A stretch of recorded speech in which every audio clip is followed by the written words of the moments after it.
बहनों और भाइयों, लखनऊ में भाषा विश्वविद्यालय का नाम मान्यवर कांसीराम जी के नाम पे था, उसका नाम बदल दिया। यानी अपने आप तो बनाना नहीं, लेकिन नाम बदलने में माहिर थे, क्योंकि उनको चिढ़ थी। और आज वे लोग यही काम करके समाज को अपमानित करने का काम करते हैं। वे संवैधानिक संस्थानों का अपमान करते हैं। संसद के बारे में टिप्पणी करेंगे, प्रधानमंत्री जी के बारे में, प्रधानमंत्री जी सबका साथ और सबके विकास की बात करते हैं, उनके बारे में अपमानजनक टिप्पणी करेंगे। चुनाव आयोग के बारे में टिप्पणी करेंगे, न्यायपालिका के बारे में टिप्पणी करेंगे, भारत के संवैधानिक संस्थानों के बारे में और भारत के राष्ट्रीय प्रतीकों पर उंगली उठाने का मतलब बाबा साहब भीमराव अंबेडकर के द्वारा बनाए गए संविधान का अपमान। और बाबा साहब भीमराव अंबेडकर के द्वारा बनाए गए संविधान का अपमान का मतलब बाबा साहब भीमराव अंबेडकर का अपमान। और भारत का वंचित, भारत का गरीब, भारत का दलित यह स्वीकार नहीं कर सकता है।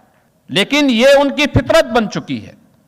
वे वंदे मातरम का अपमान करेंगे, राष्ट्रगान, राष्ट्रगीत का अपमान करेंगे, समाज को जाति के नाम पर बांटेंगे।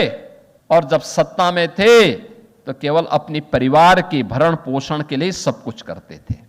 यह है समाज को बांटने वाले लोग, सामाजिक वैमनस्यता पैदा करके तुष्टीकरण के नाम पर राष्ट्रीय सुरक्षा के साथ खिलवाड़ करने का काम। और इनके काले कारनामों के कारण ही यह प्रदेश बीमार हुआ था, बीमारू राज्य बन गया था। इन नौजवानों के सामने पहचान का संकट खड़ा हुआ था। देश और दुनिया में कहीं जाते थे, पहचान के संकट के दौर से गुजरते थे, अपनी पहचान छुपाते थे। लेकिन अब मैं कह सकता हूं कि हमारा प्रदेश अब पहचान के संकट के लिए मोहताज नहीं है। दंगा मुक्त भी है, कर्फ्यू मुक्त भी है, बीमारी से मुक्त हो चुका है। अब यह भारत की अर्थव्यवस्था का एक ग्रोथ इंजन बन करके एक नई पहचान के साथ विरासत और विकास का एक नया मॉडल बनकर के उत्तर प्रदेश आज देश और दुनिया के सामने है। अब यहां पर प्लान नहीं होती है, अब लोगों के लिए रोजगार की संभावना है।